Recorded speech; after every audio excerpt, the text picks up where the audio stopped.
Senhoras e senhores, senhora Marcelo Brito, demais autoridades, em primeiro lugar, me gostaria de dizer-lhes que é um prazer imenso volver à Colômbia, especialmente para participar neste evento tão especial.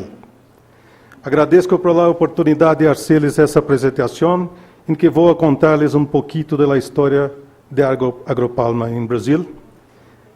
E aproveito para pedir-lhe mil desculpas, porque agora vou seguir em inglês. E é que não domino a língua espanhola. Sorry for that.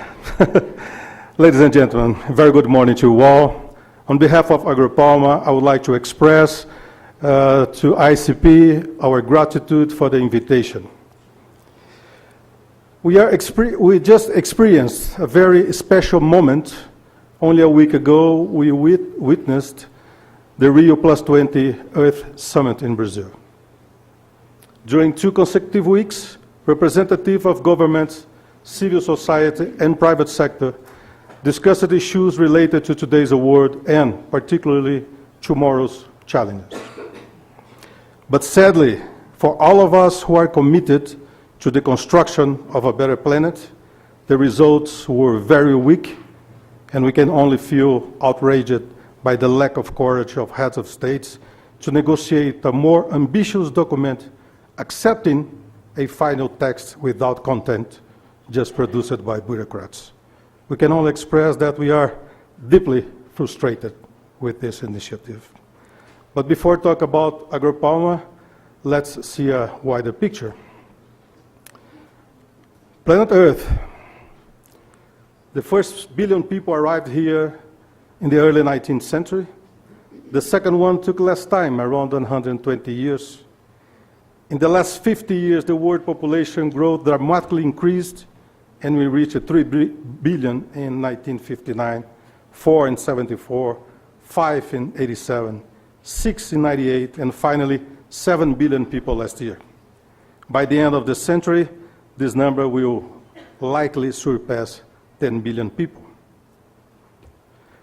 Half of the world population survive with less than $2 per day. Over 800 million people live in slums, more than 1 billion persons are malnourished, and approximately 14,000 children will be dead by the end of this day of hunger and malnutrition. Let's try to sleep with that.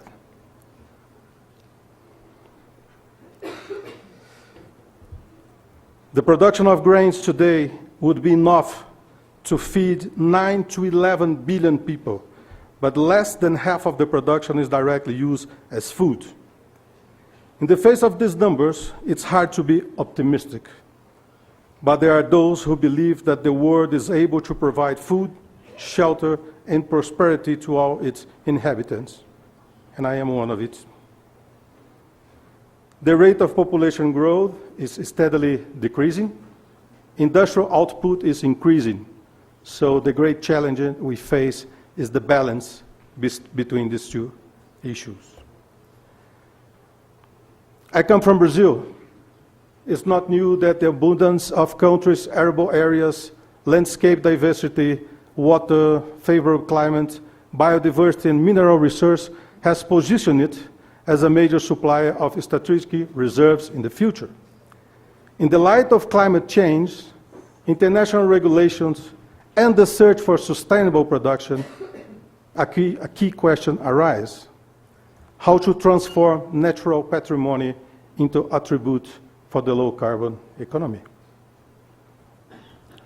Brazil is a country of continental dimensions and the 7th largest world economy. It's home to about 1/3 of the planet rainforests, 20% of the species of fauna and flora, 17% of fresh water, and 8,000 kilometers of coastline. But we still have the second largest deforestation rate in the world, even though in the last 12 months we had the lowest rate in our history, but this means that we lost 500 million trees in the last 12 months.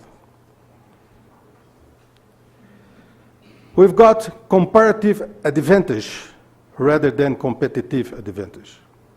During my college years, I learned that natural resources are endless and therefore priceless. But nowadays, the perception of shortage is very clear.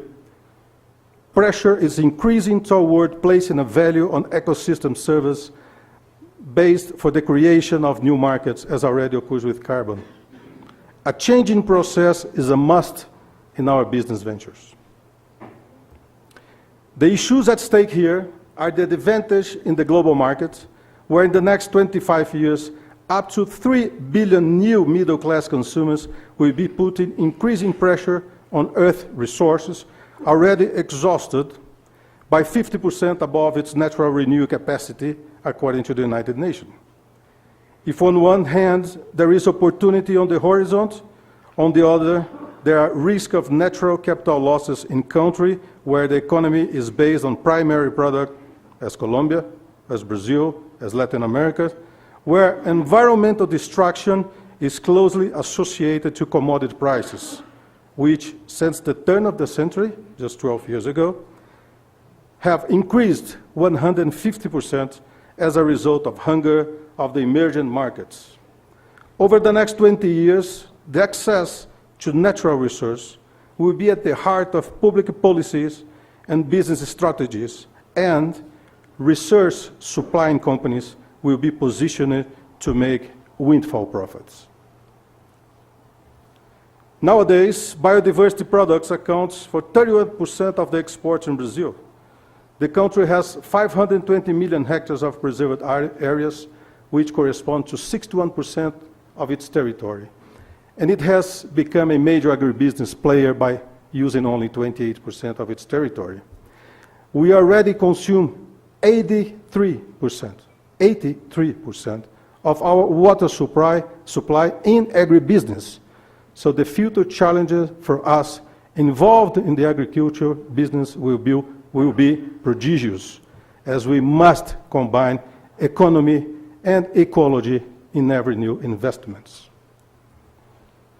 In terms of corporate sustainability, within the current economic model, the challenge is planetary. For decades, we have applied a predatory pricing model for products and services. No ethical action a person or corporation promotes in their daily routines will be enough to solve the distortion of the current pricing system, where environmental costs are not taken into consideration in the final product price. Natural environment has been destroyed as if there were no burden. And short-term political decisions must not be taken into account. Solutions should be considered a few decades ahead, a far longer period than the coming elections, which is the calculated horizon by most of the governments, as we saw at Rio+20. Some believe the solution is to focus on social environmental education, but if we consider the current rhythm of the world educational progress, that would take decades. Time the planet won't wait. The only possible solution is pressure and transformation is started in the private sector as a changing mechanism, as we are watching in the several sustainable roundtable in different products throughout the world, in order to have later on the whole society heading towards this direction. And the hard questions are how to bring all these issues for our daily business. Is it possible? A key question, is it profitable? In our company, we are slowly answering these questions year after year since we started our so-called route to sustainability in 1998. In 1997, our boss decided that he was not happy with the group, so he decided to change the board of directors. And these new people who came in looked behind and said, well, we have to do something different. So that's what we did. We have changed the company completely, changed people, and more important, changed our views and our beliefs. As in any other process, our development was made observing three main pillars: economical, because it's the one which pays the bills; social, because without the right people, nothing can be transformed; and the third one, with a new environmental paradigm. Very easy to say, very hard to conduct, and so far the achieved success is our only word for this group of people that we can call as great believers.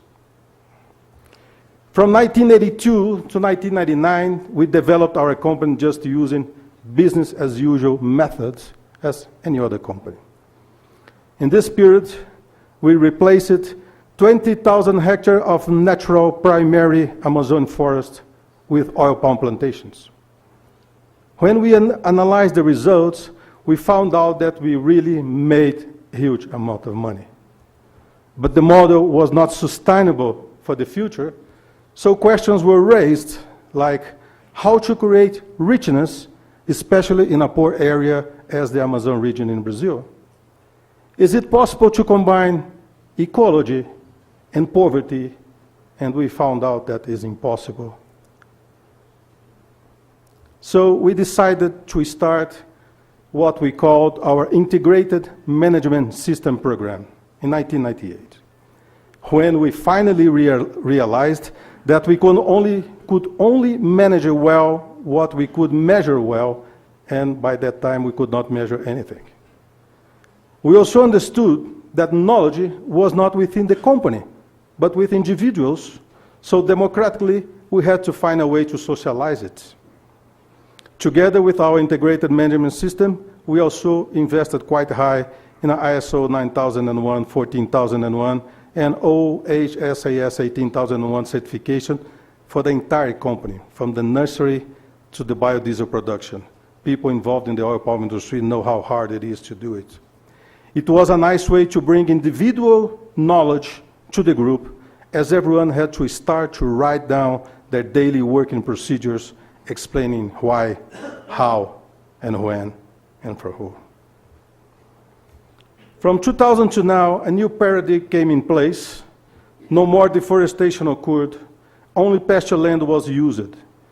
Previous HCV, or High Conservation Value Assessment, and FPIC, free, prior, and informed consent with the communities, were conducted for new plantations, and social and environmental issues related to our footprint started to be taken into account in every step for new investments. Social aspects were brought to the decision center. Education, health, and safety became major issues, and we tackled the improvement of our employees' life standards as an ongoing, continuous upgrading. Mechanization and new technologies was not forgotten. In this period, we developed 30,000 hectares of new plantation, proving that it's possible to combine ecology and economy. We improved our reputation, gained access to new markets, value added our costs, because now we know where and how to spend our money, due to better management, and as a result, we increased our profitability. We are now worldwide recognized as one of the top sustainable oil palm plantation groups, proving that the only tool we need to change our business behavior is goodwill and a little bit of courage.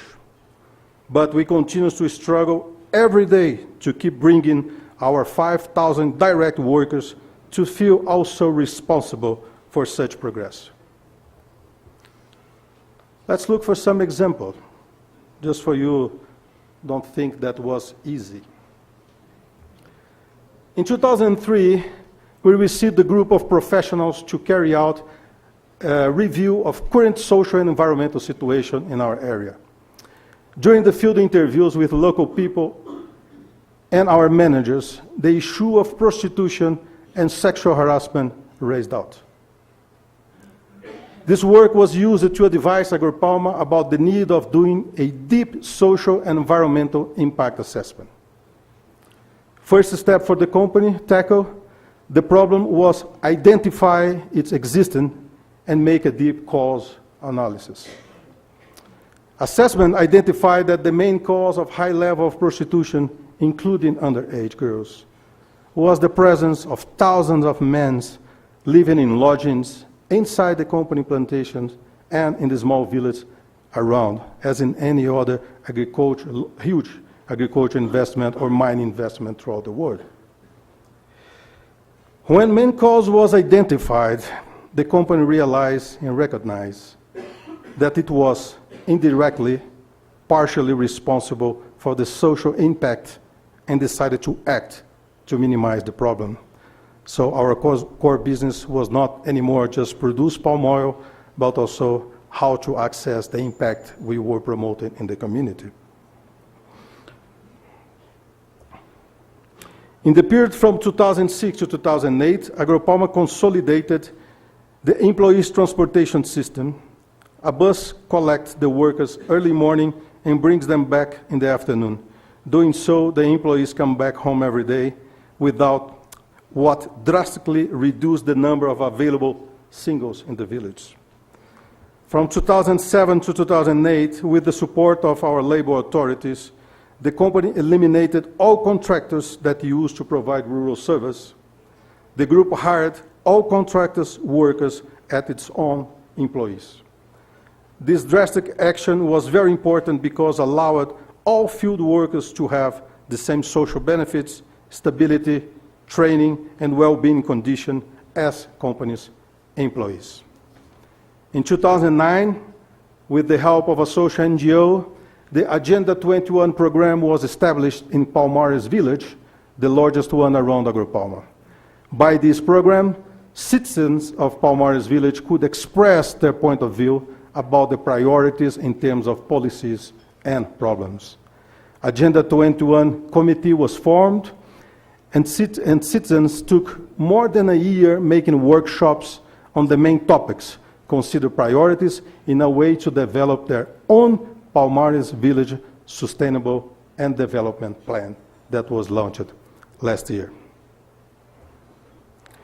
After almost 10 years identifying, studying causes, changing operations, engaging people and public sector, improving the level of education and awareness of local population, and making lots of campaigns, Agropalma is receiving information from villagers and social NGOs that the improvement was quite good, and issues related to prostitution and women harassment is reducing quite a lot. But we have to prove that. That's why, in the second semester of this year, a new assessment will be done in a way to provide some quantitative evidence of the qualitative comments and observations that came from the residents. I should skip this part. Another important work related to the environment. Agropalma owns a huge area of forest reserves, 64,000 hectares, located in Pará Center of Endemism, which is the smallest and most degraded endemism center of all Brazilian Amazon region, where more than 75% of native coverage was already degraded or converted into pasture or plantations. So it is the most threatened poacher in the Amazon region, Brazilian Amazon region, full of endemic species. Besides their landscape importance in a macro level, Agropalma Forest Reserves contains over 407 bird species, 35 mammals, 40 reptiles, and 22 amphibian species.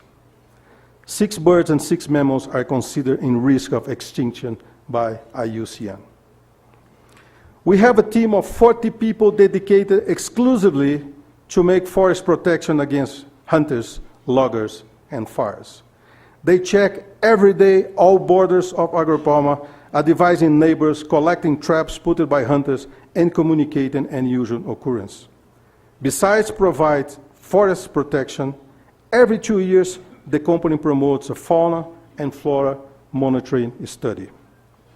This work is made by a team of specialized biologists, zoologists, among others, with the leadership of the NGO Conservation International, who is our partner since 2007. And we use these results to improve forest protections. There are 2 types of companies in today's world. Actually, there are more, but let's look in these 2. The first one are the business as usual, are the ones that they use their own routine as the structure for planning, goal setting, and evaluating results. And there are the social corporations, which are companies characterized for cultivating values, long-term thinking, and positive relation with the stakeholders and the environment. The combination of these complementary qualities could be called as evolution to become a sustainable company. But the question is always, what is a sustainable company and what is sustainability?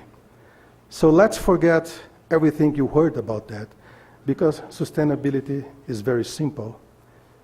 It's all about balance. It's all about the understanding that you can produce goods, but you also can keep forests, and you also can keep biodiversity. Sustainability is all about environmental responsibility, how you take care of your plantation, how you take care of your investments, how you take care of the communities around you. Sustainability is all about social responsibility, how you care for your workers, their families, the communities around you, the kids, the employees, children that you are preparing for your future, the health care you give to them. Sustainability, it's all about economical development, economical local development. How do you divide your profitability among the unfavored ones that are around you? So in our case, we have 230 partners that together account for 10,000 hectares of plantation. And this story was written in a report from the Harvard Review magazine. Sustainability, it's all about technology investments. It's about mechanization. It's how do you improve your cost reductions. It's how you improve your profitability. And this must be proved. And that's why we have certifications, because human beings don't trust in human beings. So we must have those certifications to prove that we're doing something right. So today we have a group of people in the company just to carry out certifications, because we have over 10 every year. It's a nightmare. So Plato, the philosopher, stated that learning means changing of attitudes. So we must understand that no matter how much we do, we will always need to continually improving, as do it our own creativity of the human beings, we can hardly reach the end. So you must realize that every day when we wake up, we have to be ready to produce something new, to develop something new, to learn something new. Because, as we have learned from Charles Darwin many decades ago, it's not the strongest of the species that survives, not the most intelligent, but the most responsible to change. So how responsive to change are you right now? Thank you very much, ladies and gentlemen.